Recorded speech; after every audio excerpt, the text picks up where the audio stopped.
बिस्मिल्लाहिर्रहमानिर्रहीम। अस्सलाम वालेकुम नाजरीन, आप देख रहे हैं 92.8 विद सादिया अफसाल। नाज़रीन, आज नवाज शरीफ साहब का नाम ECL से निकालने की लाहौर हाई कोर्ट ने दरख्वास्त को काबिल समात करार दे दिया है। कल बहुत वजाहत के साथ शहबाज शरीफ साहब ने पाकिस्तान मुस्लिम लीग नवाज का ये मौक़िफ़ दिया था कि हुकूमत की तरफ से इंडेमनिटी बॉन्ड की जो शर्त है हम उसको मुस्तरद करते हैं और अदालती रास्ता इख्तियार करेंगे। आज जब अदालत में ये मामला आया तो विफाक की तरफ से और नैब की तरफ से अदालत की जो ज्यूरिसडिक्शन है उसको चैलेंज किया गया और ये कहा गया कि लाहौर हाई कोर्ट इस मामले की समाअत नहीं कर सकता। तो अदालत ने कहा कि पहले ये तय कर लेते हैं कि ये वाकई हमारे दायरा इख्तियार में है भी या नहीं, और उस पर फैसला ये आया। जो तहरीरी फैसला है उसमें लिखा गया कि शहबाज शरीफ साहब और नवाज शरीफ साहब दोनों दरख्वास्त गुजार लाहौर के रिहायशी हैं और ये अदालत के ज्यूरिसडिक्शन के अंदर, उनके दायरा इख्तियार के अंदर ये मामला आता है। दूसरी जानिब हम देख रहे हैं कि जो हुकूमत के अपने इत्तेहादी हैं उनके क्या मामलात हैं, आखिर क्या वजह है कि एक के बाद दूसरे इत्तेहादी की तरफ से जो हुकूमत का मौक़िफ़ है उससे मुख्तलिफ एक स्टांस जो है वो हमारे सामने आ रहा है। अब कल ये मामला अदालत का भी बड़ा अहम है क्योंकि इस पे हमने देखा कि पहले तो अदालत ने ECL से नाम निकालने का मामला पीर तक मुलतवी किया था, लेकिन फिर जब नून लीगी वकला ने ये इस्तदा की कि जो हमारे दरख्वास्त गुजार हैं उनकी हालत बहुत तशवीशनाक है, लिहाजा इस पर जल्द अज जल्द समाअत की जाए। कल की इस्तदा की थी तो लिहाजा कल इस पर समाअत हो रही है। दिन 11 बजे का वक्त इसके लिए रखा गया है। अब देखते हैं कि इस पर क्या फ़ैसला होता है। इन्हीं तमाम मामलात के हवाले से हम बात करेंगे कि ये जो पॉलिटिकल गेम हमें दोनों तरफ से नज़र आ रही है, यहाँ पर नवाज शरीफ साहब और शहबाज शरीफ साहब भी इसके हामी नहीं हैं कि हुकूमत को कोई ऐसा मौका दिया जाए कि वो एक पर्चा लहरा कर ये कहें नवाज शरीफ साहब की वापसी ना होने पर कि हमने करप्शन के पैसे उनसे निकलवा लिए हैं, और दूसरी तरफ हुकूमत भी अपने वोटर को मुतमईन करने के लिए ये इंडेमनिटी बॉन्ड की शर्त सामने रख चुकी है। सो आने वाले दिनों में ये क्या पॉलिटिकल सिनारियो बनता नज़र आ रहा है, इन तमाम चीज़ों के हवाले से आज के प्रोग्राम में हम बात करेंगे। मुझे इस्लामाबाद स्टूडियोज़ में ज्वाइन कर रहे हैं सीनियर सहाफ़ी तज्ज़ियाकार अरशद शरीफ साहब। बहुत शुक्रिया अरशद आपकी तशरीफ़ आवरी का। हमें मियाँ असलम इकबाल साहब ज्वाइन कर रहे हैं लाहौर से, सीनियर रहनुमा PTI के और वज़ीर इत्तलात पंजाब हैं। मियाँ साहब आपका भी शुक्रिया। और कैसर अहमद शेख साहब MNA हैं, पाकिस्तान मुस्लिम लीग नवाज़ की तरफ से, थोड़ी देर में हमें ज्वाइन करेंगे। अरशद शरीफ साहब, सबसे पहले तो आपके तज्ज़िये से आगाज़ करते हैं। हुकूमत क्या वाकई यही नहीं चाह रही थी कि हम तो इंडेमनिटी बॉन्ड की शर्त रख दें, वोटर भी मुतमईन हो जाए, उनकी कंजम्पशन के लिए भी कोई चीज़ सामने आ जाए और ये सारे का सारा मामला जो है वो अदालत खुद देखे? तो आज वही सब कुछ हुआ। बिल्कुल, जो हुकूमती स्ट्रेटजी है इस पॉलिटिकल सेटलमेंट के हवाले से वो तो बड़ी वाज़ेह, और जब इस्लामाबाद हाई कोर्ट में भी इस हवाले से 8 हफ्ते की बेल की बात हो रही थी तो उस वक्त भी जो अदालत के अंदर माहौल था, हुकूमत की पूरी कोशिश थी कि नैब के कंधे पे ये चीज़ चली जाएगी अदालत, और उस वक्त चीफ जस्टिस अतहर मिनल्ला साहब और जस्टिस मोहसिन अख्तर कियानी साहब, वो जितनी भी हेयरिंग हुई थी और 2-3 दफ़ा उसी दिन में, क्योंकि अर्जेंट केस की हेयरिंग थी, बाकायदा तौर पे ये कहा गया था कि जनाब ये अगर आप लोगों ने कोई डील वगैरह की है तो ये अपने पे करें, अदालत तो फैसला करती है जो आपके सामने चीज़ें आती हैं। हमने देखा कि फिर वो डील के हवाले से एविएशन मिनिस्टर को भी कंटेम्प्ट हुआ, डॉक्टर फिरदौस आशिक अवान साहिबा को अनकंडीशनल अपॉलजी उन्होंने दे दी है, अदालत ने उस पर फैसला करना है। हुकूमत की जो काबीना में भी जो बातचीत हुई, जो सामने इंफॉर्मेशन एडवाइज़र ने भी बताया कि जी ये वाली कंडीशन वहाँ पे रखने का कहा गया था, और उसकी जो आपने बिल्कुल राइटली पॉइंट आउट किया कि जो वोटर बेस है पाकिस्तान तहरीक इंसाफ का, क्योंकि प्राइम मिनिस्टर साहब खुद तकरीबन 18-19 दफ़ा कह चुके हैं जब से वज़ीर आज़म बने कि जी मैं कोई NRO नहीं दूंगा, तो ये वाला इंडेमनिटी बॉन्ड की कंडीशन वहाँ लगाएगी। अच्छा, जब ये कंडीशन लगाई गई तो इसमें नून लीग ने बड़ा राइटली पॉइंट आउट किया कि जनाब जो एग्जिट कंट्रोल लिस्ट के रूल्स हैं 2010 उसमें तो ऐसी कोई चीज़ नहीं है। उसमें जो उनके वकला हैं उन्हें पॉइंट आउट भी किया कि क्लॉज 3C उसमें तो ऐसी कोई चीज़ है नहीं, तो आप ये एक इलीगल चीज़ कह रहे हो, जिसको उन्होंने तावान का नाम भी दिया। लेकिन हुकूमती मौक़िफ़ इस पर यह था कि जनाब जनरल क्लॉजेज एक्ट के तहत और एग्जिट कंट्रोल ऑर्डिनेंस 1981 जो कि 2010 में आके चेंज हो गया था, उसमें ये पावर होती है कि जनाब आप कोई कंडीशंस वगैरह लगा सकें। और फिर बैरिस्टर शहजाद अकबर साहब भी कह रहे हैं जी कल को अदालत हमसे पूछेगी तो हम क्या बताएंगे कि जी कैसे जाने दिया हाँ, बगैर वो हुसैन हक्कानी की मिसाल देते हैं, इसहाक डार की मिसाल देते हैं। बिल्कुल, आज तो अदालत में अयान अली की मिसाल नून लीग के वकला की तरफ से आई और Ayan Ali exit control list पे उनका नाम था, लेकिन सिंध हाई कोर्ट और उसके बाद सुप्रीम कोर्ट की इजाज़त के बाद वो बाहर गई थी और उसमें भी एक हेल्थ रीजंस का बताया गया था, बाकी कोई प्रोफेशनल मसरूफियात और हेल्थ रीजंस अयान अली के आप केस जो में। कह रहे हैं कि नून लीग ने तावान का नाम दिया और कहा कि इलीगल एक डिमांड है, एक इलीगल शर्त जो है वो रख दी गई है, सो ये भी तो इलीगल है। अगर हुकूमत वाकई किसी कॉन्विक्ट को, एक मुजरिम को ईसीएल से निकालने की, उसका नाम निकालने की इजाज़त देती है, तो ये भी तो कानून के अंदर है। बिल्कुल, उसमें कवानीन तो नहीं थे, लेकिन उसका बैरिस्टर फ़रोग नसीम साहब क्योंकि काफ़ी एक्सपर्ट लॉयर हैं, लॉ मिनिस्टर भी हैं, तो उन्होंने वन टाइम परमिशन का उसमें क्लॉज निकाला कि ये एग्जीक्यूटिव की पावर, और फिर उन्होंने मिसालें भी दी और काफ़ी डिटेल्ड जो सब कमेटी की डिलिब्रेशंस हैं उसके ऊपर सुप्रीम कोर्ट की साइटेशंस हैं, मुख्तलिफ अदालती केसेस की साइटेशंस हैं, माजी की साइटेशंस हैं, वो उन्होंने बताया कि जी वन टाइम परमिशन हम दे सकते हैं। तो एग्जिट कंट्रोल लिस्ट पे नाम रहेगा हुकूमत के मुताबिक, लेकिन वन टाइम परमिशन के आप चले जाएँ। नून लीग कहती है और ख्वाजा आसिफ साहब ने असेंबली के फ्लोर पे भी कहा कि जी मैं कसम खा के कहता हूँ कि मियाँ साहब वापस आएंगे। अब तावान वाला जो मामला है, मेरे ख्याल कैसे शेख साहब भी शायद बता सकें आपको कि शहबाज शरीफ साहब ने जब पार्टी मीटिंग में ये कहा कि जी मैं किसी सूरत ये तावान की कंडीशन एक्सेप्ट नहीं करूँगा, तो बाकायदा शहबाज शरीफ साहब के लिए तालियां बजी, क्योंकि नून लीग में एक इंप्रेशन जनरली ये था कि जी शहबाज शरीफ साहब उस फोर्सफुली वो बयानियां आगे लेके नहीं चल रहे जो कि मियाँ नवाज शरीफ साहब या मरियम बीबी चाह रही थी। सही, और वो मीटिंग के अंदर वो आ गया मौका फोर्सफुली उसी तरीके से आ गया तावान का जब उन्होंने जिक्र किया। सही, मियां सम इकबाल साहब आपसे पहले तो जान लेते हैं कि ये किस हद तक आपको लगता है कि ये अपने वोटर की कंजम्पशन के लिए ये चीज़ आप मार्केट कर सके हैं कि वाकई देखें हमने कोई डील नहीं की, कोई एनआरओ नहीं दिया और हमने तो सिर्फ और सिर्फ एक शर्त के साथ 7 अरब रुपए देंगे, वापस नहीं आए तो वो जब्त हो जाएंगे, ये बॉन्ड है, ये हमने उनसे साइन करवा लिया और उसके बाद हमने जाने की इजाज़त दी है। ये बहुत सारे लोग, क्योंकि पीएमएलएन की तरफ से बारहा ये मौक़िफ़ आ रहा है कि सिर्फ और सिर्फ आप लोगों ने सियासत के लिए और अपने वोटर को मुतमईन करने के लिए ये इंडेमनिटी बॉन्ड की शर्त रखी है जिसको उन्होंने गैर कानूनी करार दिया है। बिस्मिल्लाहिर्रहमानिर्रहीम। सदिया, आपका बहुत शुक्रिया, थैंक यू वेरी मच। आपका जो सवाल है वो 2 हिस्सों पर मुश्तमिल है। एक आपने ये फरमाया कि एनआरओ और दूसरा आपने श्योरिटी बॉन्ड के हवाले से बात की है।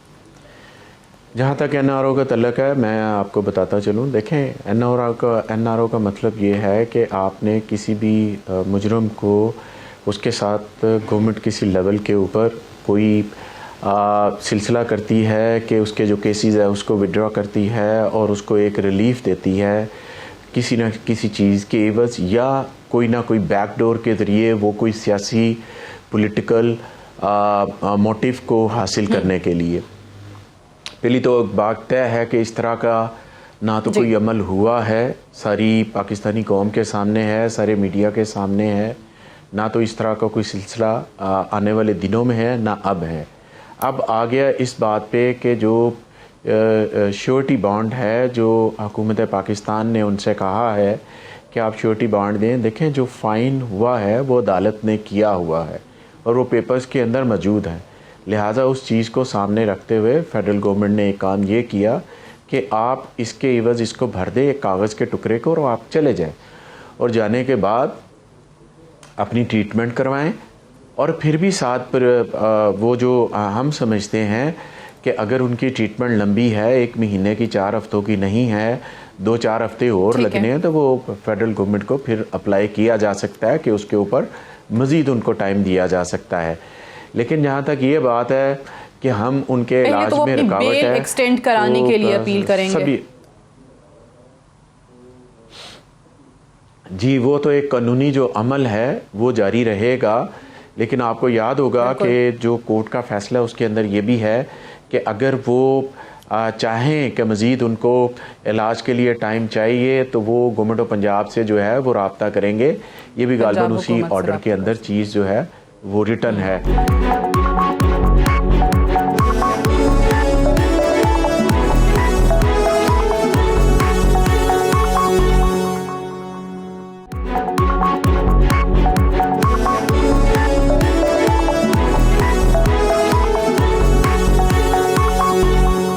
मैं इसी नुक्ते को कैसर अहमद शेख साहब आपकी तरफ लेकर आते हैं। सबसे पहले तो ये बता दें कि अगर एक लम्हे को हम मान लें आप लोगों का जो आर्ग्यूमेंट है या दलील है कि हुकूमत जो है वो 3-4 वुज़रा काबीना के उनके हाथों ब्लैकमेल हो के उन्होंने ये शर्त लगा दी, जो कि आपके कहा काफ़ी सीनियर रहनुमाओं ने, चलें वो उनकी काबीना का फैसला था। ये भी मान लेते हैं एक लम्हे को कि भाई आप कहते हैं कि उन्होंने सियासी चाल चली अपने वोटर के लिए और अपनी सियासत के लिए। तो अगर वाकई ऐसा है उन्होंने सियासी चाल चली तो आप उनका ब्लफ कॉल क्यों नहीं करते? आप क्यों नहीं वो इंडेमनिटी बॉन्ड जो है वो भर के इनके सामने रखें? और मियाँ साहब की सेहत, आज भी एहसन इकबाल साहब ने कहा कि 24 घंटे बड़े डिफाइनिंग है। सो सबसे पहला काम तो ये होना चाहिए कि मियाँ साहब को बाहर लेकर जाएं। उस पे क्यों इतना डिले आ रहा है अभी तक? बिस्मिल्लाहिर्रहमानिर्रहीम। मियाँ साहब ने अभी जो बात की ये तो बिल्कुल ठीक बात है, मैं एग्री करता हूँ उनको कि ये एनआरओ नहीं है। ये तो दोनों पार्टियां कह रही, कोई भी ये नहीं कह रहा एनआरओ है। और मैं समझता हूँ कि इंसानी बुनियाद पे ये प्राइम मिनिस्टर जो कह रहे हैं कि भाई किसी के सेहत के ऊपर पॉलिटिक्स नहीं करनी, ये भी बिल्कुल दुरुस्त बात है। अब अदालत ने हमें मियाँ साहब को अलाउ कर दिया, उनकी हालत जो है सबके सामने एक तशवीशनाक सूरत हाल है और उनका अभी तक डिटेक्ट नहीं हो पा रहा कि उनके प्लेटलेट्स जो है वो कम क्यों हो रहे हैं बार बार, और उसको ठीक क्यों नहीं हालत में, उसको नॉर्मल क्यों नहीं हो रहे। तो ये बातें सीधी सीधी हैं। अब मियाँ साहब एक ऐसे आदमी हैं जो कमिटमेंट के आदमी हैं, वो एक खुददार इंसान हैं, 3 बार प्राइम मिनिस्टर रहे हैं। जब उनके ख़िलाफ़ कोर्ट ने ऑर्डर किया तो खुद अपनी बेटी को साथ लेके अपनी बीमार बेगम को, वाइफ को छोड़ कर यहाँ आ गए। तो उनका रिकॉर्ड तो आपके सामने है। उन्होंने कभी कभी ऐसा नहीं किया कि अदालत में पेश ना हुए हों। जब भी अदालत ने उनको बुलाया वो सैकड़ों बार तो नैब की अदालत में पेश हुए। अब वो एक बिजनेसमैन है, हम बिजनेसमैन अरबों रुपए का कारोबार और खुददारी उनकी सेहत से बढ़ के तो नहीं है। तो अभी फिलहाल सबसे पहला स्टेप तो आप लोगों के लिए उनको बाहर लेकर जाना होना चाहिए कि इलाज हो जाए, बाकी चीजें तो बाद में होती रहेंगी। देखिए इस बात का साजिया, इस बात का मैं तो जवाब नहीं दे सकता ना, ये तो मियाँ साहब ने खुद ये महसूस किया, वो इसमें महसूस कर रहे हैं, शायद उनकी हतक हो रही है, उनका इस बीमारी की हालत में भी उनके ऊपर कंडीशनें लगाई जा रही।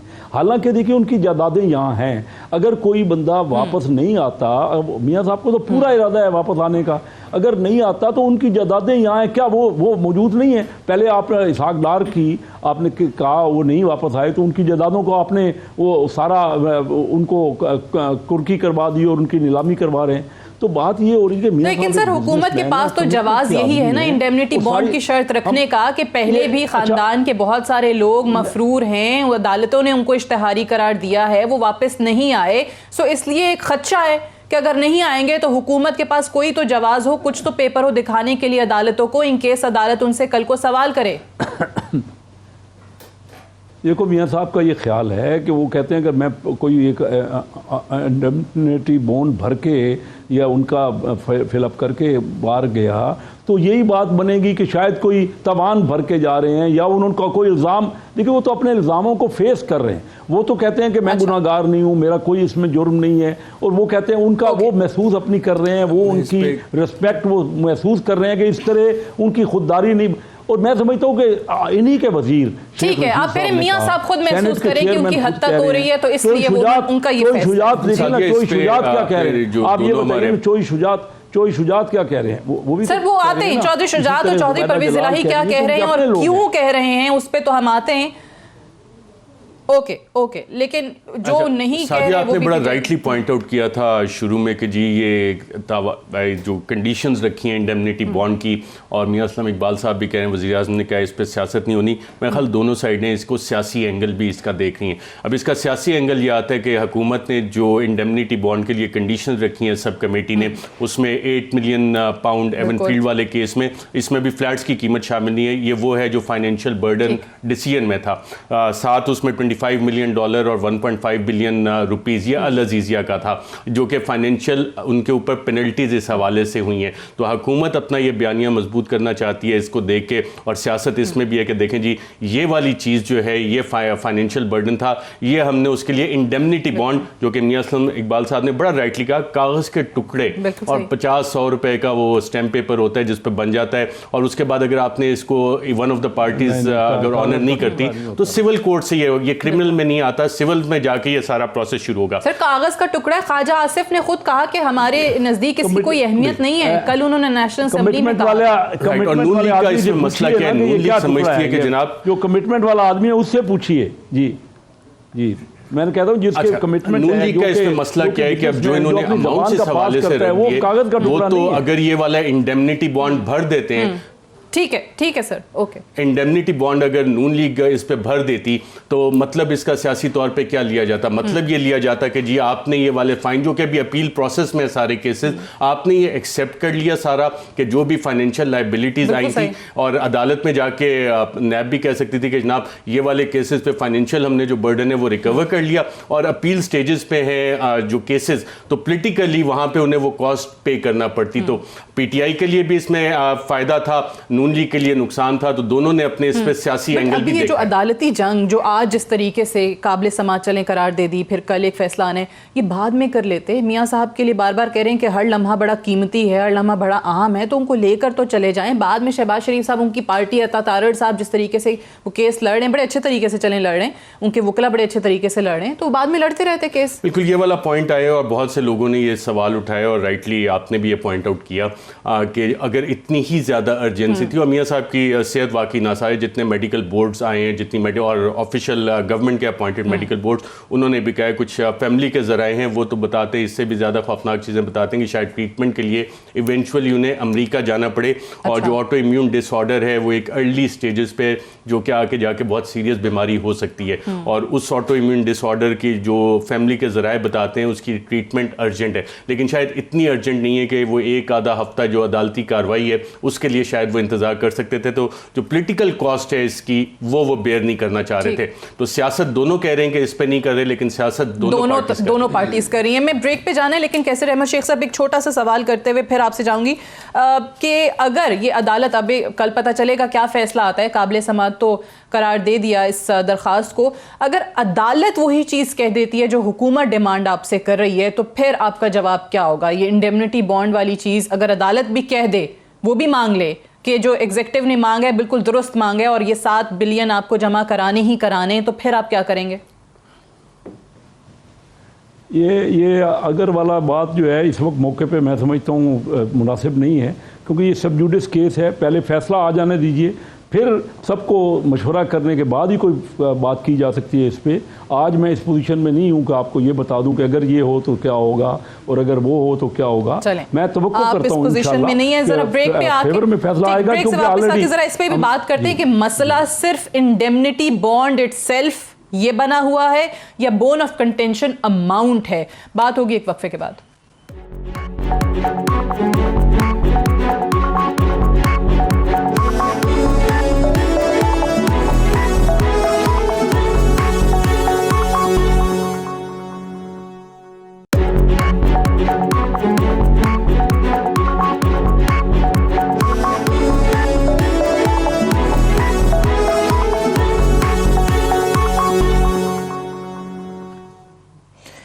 Welcome back. प्रोग्राम में एक बार फिर से खुशामदीद। हुकूमत के अपने इत्तेहादी इस मामले पर हुकूमत के साथ इख्तलाफात दिखाते नज़र आ रहे हैं और वो भी पब्लिकली मीडिया पर आकर गिले शिकवे हो रहे हैं। आखिर उसकी क्या वजह है?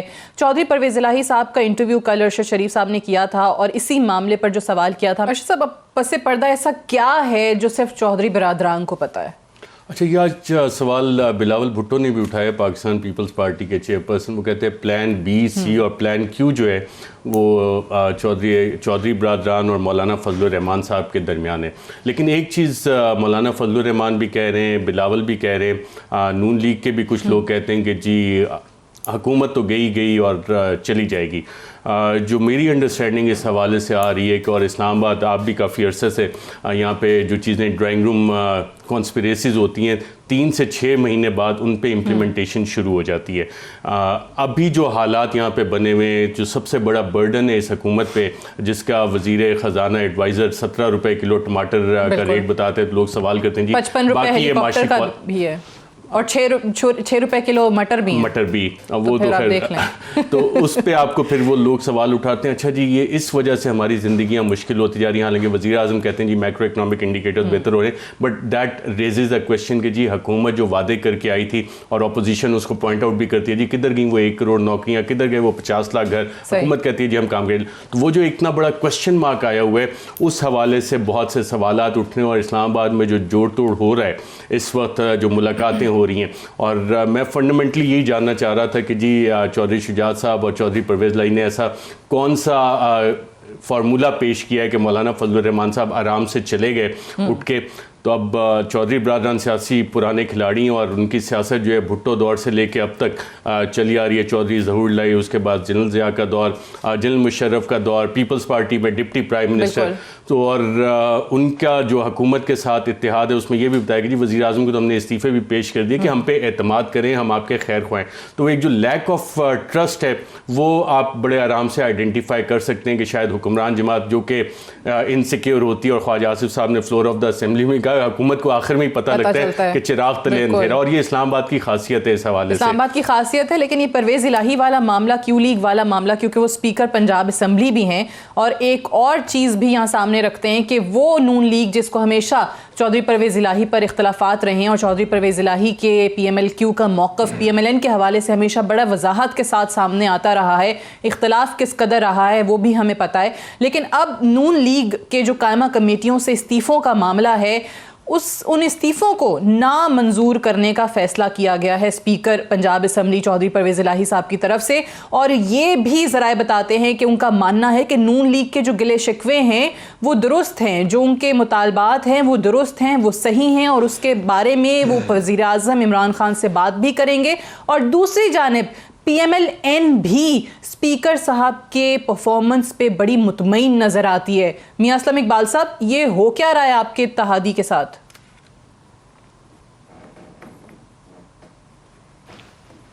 देखिए सादिया, गुजारिश ये है कि जब पार्टी के अंदर, हमारी पार्टी के अंदर जब डिस्कशन की जाती है किसी टॉपिक के ऊपर, जब मशावरती अमल होता है, तो हर कोई वहाँ पर एक वर्कर की हैसियत से मैं भी अपनी ओपिनियन दे सकता हूँ प्राइम मिनिस्टर के सामने, और बाकी भी देते हैं। हर किसी की अपना अपना बात है। ये तो हमारी पार्टी का इंटरनल एक मैकेनिज़्म है जहाँ पर हम बातचीत भी करते हैं, और उसके मुताबिक मशावरती अमल भी होता रहता है। हफ्ते में 2 हफ्ते में ज़रूर होता है हमारे साथ, और इस्लामाबाद भी इसी हवाले से फ्रीक्वेंटली आना जाना भी है। जहाँ तक इत्तेहादियों की बात है, देखिए ये उनका अपना एक नुक्ता नज़र है, उन्होंने अपनी एक बात की है, और उस बात के हवाले से लाजमी बात है उनके आर्गूमेंट्स भी हैं। जो हमने पार्टी के अंदर बातचीत की है, हमारी पार्टी ने या फेडरल कैबिनेट ने, तो वो अपनी जगह पर चीज़ें मौजूद हैं। इत्तेहादी बेसिकली होना तो एक ही पेज पे हम सबको चाहिए, लेकिन क्योंकि एक अलहदा पार्टी हैं, उनको अपनी राय देने का बिल्कुल इख्तियार हासिल है। उन्होंने अपनी राय ज़रूर दी है और उस राय का हम एहतराम करते हैं। और मैं समझता हूँ कि जो PTI का स्टांस है ये श्योरिटी बांड के हवाले से, वो अपनी जगह पर जो मशावरत के बाद आया है, जो लॉ मिनिस्टर है उनकी मशावरत के बाद और बाकी दोस्तों की मशावरत के बाद आया, मैं समझता हूँ कि अगर इसको कर भी लिया जाए तो इसमें कोई हर्ज नहीं है। दूसरी आपने जो बात अभी फरमाई है अपने सवाल के दूसरे हिस्से में कि पंजाब असम्बली के अंदर जो कायमा कमेटियों के, स्टैंडिंग कमेटियों की उन्होंने रिज़ाइन किया है, उनको वापस ली है अपनी नामजदगी, तो जैसे ही इजलास अब होना है, 16 तारीख को इजलास है, हम कोशिश करेंगे उनके साथ दोबारा बैठें। असम्बली के जो अंदर का माहौल है, क्योंकि लेजिस्लेशन आपको पता है कि पंजाब असम्बली के अंदर रिकॉर्ड लेजिस्लेशन हुई है, और उस लेजिस्लेशन को हम आगे की तरफ ले जाना चाह रहे हैं। हम बिल्कुल उनके साथ बैठेंगे, अगर उनके तहफ़्फ़ुज़ात हैं हम उनको दूर करेंगे, और हम कोशिश करेंगे कि उनको साथ लेकर चलें, और पॉइंट टू पॉइंट जो भी उनकी बात बनती है उस अमल को आगे की तरफ बढ़ाया जा सके। लेकिन देखना ये कि इसमें चौधरी परवेज़ इलाही साहब जो हैं वो क्या किरदार अदा कर रहे हैं, और हुकूमत के एक और इत्तेहादी जमात MQM, उनके अमीनुल हक साहब ने आज क्या कहा on the floor of the house, वो भी दिखाइएगा। पार्लियामेंट के वो तमाम मेंबरान जिन्हें किसी न किसी नाम पे गिरफ्तार किया गया, उनको हर सूरत में प्रोटेक्शन ऑर्डर जारी किया जाए, और इस बात को अश्योर कराया जाए कि वो इस ऐवान में मौजूद रहें। एमकेएम ये ऐलान करती है कि किसी भी मां शख्स के ऊपर पॉलिटिक्स ना की जाए, और आज एमकेएम पाकिस्तान वाज़ा और दो टोक अल्फाज में मुतालबा करती है कि मियाँ साहब को फिलफौर, आई रिपीट, मियाँ साहब को फिलफौर और गैर मशरूत तौर पर बाहर जाने की इजाज़त दी जाए। अच्छा, अब ये एमक्यूएम वो जमात जो इत्तेहादी है हुकूमत की, वो प्रोडक्शन ऑर्डर्स की भी मुतालबात कर रही है, वो मुतालबा जो अपोजिशन की जमातों का है, और साथ ही साथ मियाँ साहब को गैर मशरूत तौर पे बाहर भेजने का मुतालबा भी उन्होंने कर दिया है। इन्हीं के, शायद अमीनुल हक सब भूल गए कि इन्हीं की जमात के फरूख नसीम साहब लॉ मिनिस्टर हैं, और वो शर्त उन्होंने आयद की है सारे मामलात जांच पड़ताल करके। मैं आती हूँ मियाँ असलम इकबाल साहब, मैं अरशद शरीफ साहब से बात करके इसी टॉपिक पे मैं आपकी बात सुनती हूँ। बिल्कुल, आपने बहुत राइटली पॉइंट आउट किया, लेकिन फ़रूख नसीम साहब मिनिस्टर हैं, ये पार्लियामेंट के अंदर हैं, और जितने इत्तेहादी हैं, मियां असलम साहब ने कहा कि जी बिल्कुल उनके पॉइंट ऑफ व्यू डिफरेंट होते हैं, लेकिन जितने भी इत्तेहादी हैं, पीटीआई का तो फर्स्ट एक्सपीरियंस इन गवर्नमेंट है एट द फेडरल लेवल। जितने इत्तेहादी हैं ये किसी ना किसी स्टेज पे वफाकी हुकूमत का हिस्सा रहे हैं, कुछ मुशर्रफ दौर में हिस्सा रहे हैं, उनकी तरफ से बातें हैं। शेख रशीद की आप बात कर लें, सबसे पहले उन्होंने कहा जी जाने दें, जान छुड़ाएं। उसके बाद जुबैदा जलाल साहिबा ने भी गालिबन ये बात की, वो भी मुशर्रफ दौर में मिनिस्टर थी, एमकेएम पार्टनर थी गवर्नमेंट में, उनके साथ पाकिस्तान मुस्लिम लीग काफ थी। तो ये ऐसा तो नहीं है काबीना के जिन लोगों के आपने नाम लिए कि काबीना में इन्होंने नवाज शरीफ साहब के जाने की हिमायत इसलिए की क्योंकि ऑलरेडी एक स्टांस, एक मौक़िफ़ मीडिया पे दे चुके थे, अगर उससे पीछे हटते तो फिर गलत साबित हो जाते। मीडिया मौक़िफ़ आ गया, और ये वो सारे पंछी हैं जिन्हें पता होता है कि शहर इक़्तिदार में हवाएं जो है ना उनका रुख क्या है, और आगे चल के ये कोई आंधी या तूफ़ान तो आने वाला नहीं है। तो बड़े सेंसिबल लोग हैं ये सारे, माजी के एक्सपीरियंसेस लेके आए हुए हैं। और एक वज़ीर आज़म, इनकी जो डिमांड थी बीएनपी की जो 6 पॉइंट्स है, उसमें अभी तक वो भी कह रहे हैं कि जी पूरे नहीं हुए। एमकेएम की जो डिमांड थी वो अभी तक पूरी नहीं हुई। काफ लीग की काफ़ी सारी रिजर्वेशन है, लेकिन वो कहते हैं कि जी हम हुकूमत के साथ हैं। वो रिजर्वेशन भी सामने आ रही हैं, और अब उसको वॉइस भी किया जा रहा है, बताया जा रहा है, खुल के बताया जा रहा है। तो ये वो हवाओं का रुख आपको बता रही है कि सारे के सारे अगर एक ही बात करना शुरू हो जाएं, पीटीआई को यकीनन ये सोचना चाहिए। और प्राइम मिनिस्टर इमरान खान साहब ने काबीना में एक चीज़ बड़ी आइडेंटिफाई की कि अच्छा ये 3 लोग जो थे, जिनमें जुल्फी बुखारी थे, फैसल वाडा थे, फवाद चौधरी, ये तो पीटीआई के मौक़िफ़ के साथ खड़े रहे, लेकिन बाकी जो उनकी काबीना के मेंबर थे वो तमाम हवाओं का रुख देख के उन्होंने एक नहीं 2 दफ़ा भी हाथ खड़े किए। 3 बागी थे वहाँ, और या 3 बागी थे, तो वो प्राइम मिनिस्टर साहब ने आइडेंटिफाई किया कि ये तो अच्छा वो लोग हैं जो कि शायद हवाओं के साथ नहीं चलते। तो प्राइम मिनिस्टर भी समझते हैं कि कौन प्राइम मिनिस्टर ने बहुत नोट की ये चीज़। मुझे प्राइम मिनिस्टर के करीबी ज़राए ने बताया कि वहाँ तो प्राइम मिनिस्टर, क्योंकि मेडिकल रिपोर्ट्स उन्होंने खुद भी चेक करवाई थी अपने शौकत खानम के डॉक्टर से भी और 1-2 और डॉक्टर से, तो उनको भी ये रिपोर्ट मिली। फिर यास्मीन राशिद साहिबा से खुद उन्होंने बात करके सारी चीज़ें कंफर्म की थी, तो उन्होंने भी कहा कि हाँ मैंने भी चेक करवाया, वाकई उनकी सेहत ख़राब है। लेकिन वो जो हवाओं का रुख वाला है वो काबीना में बैठे चेहरे भी आइडेंटिफाई हो गए, और जो इत्तेहादी हैं उनके कंसर्न्स जो हैं ये आइंदा आने वाले दिनों में आपको शायद लगे कि बढ़ते जाएंगे, और ज़्यादा उसको वो ओपनली उस हवाले से बातचीत भी ये जो 3 बागी, फैसल वाडा, जुल्फी बुखारी और फवाद चौधरी, जिन्होंने ये हवाओं का रुख से मुखालिफ उड़ान उस काबीना की मीटिंग में भरी, और बाकी सारी काबीना सिर्फ उस जानिब इशारा कर रही थी जो कि मौक़िफ़ पहले आ चुका था कि नवाज शरीफ साहब को बाहर जाने देना चाहिए। अब यही वजह भी हो सकती है कि आजकल नून लीग को ये 3 वज़रा जो हैं वो बहुत ही ज़्यादा बुरे भी लग रहे हैं। एक तो खैर मुआविन ख़ुसूसी हैं। मैं ब्रेक ले लूँ, ब्रेक से वापस आके कैसर अहमद शेख साहब से पूछेंगे कि वो हुकूमती इत्तेहादियों के इस बिल्कुल मुख्तलिफ मौक़िफ़ को नवाज शरीफ साहब के ऊपर किस तरीके से देख रहे हैं। एक वक्फे के बाद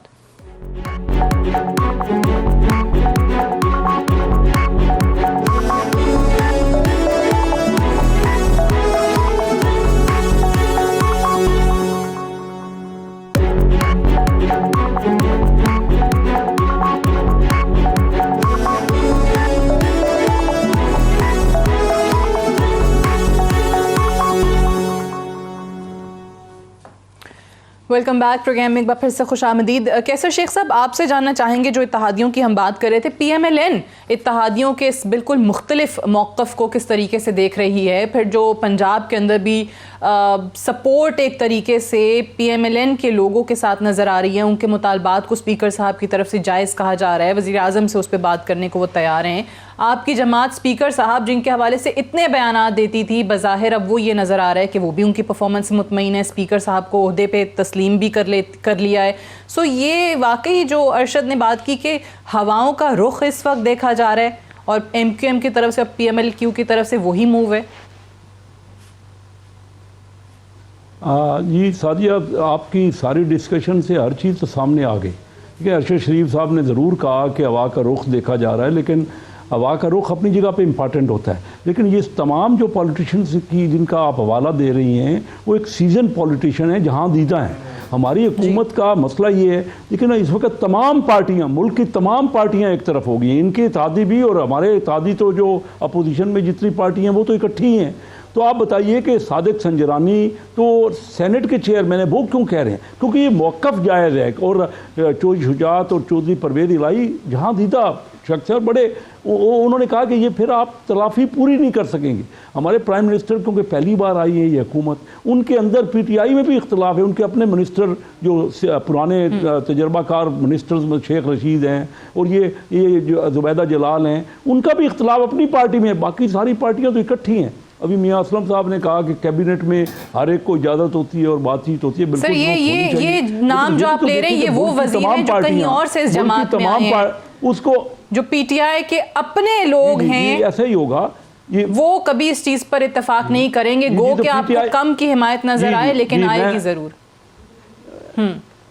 मैं यही कह रहा हूँ, जो वज़ीर आज़म साहब के है ना, उनकी तरफ से जो PTI के बंदे हैं वो तो वज़ीर आज़म की लाइन को देख रहे हैं ना, टोक कर, उनको नज़र नहीं आ रहा। वो हर जगह ज़िद और अनाद नहीं होनी चाहिए। वज़ीर आज़म साहब ने जब ग्रेशियसली अलाउ कर दिया कि भाई सेहत का मामला है उसमें पॉलिटिक्स नहीं करें, तो मैं समझता हूँ इंसानी बुनियादियों पर इनका वज़ीर आज़म का अपना क्रेडिट बनेगा।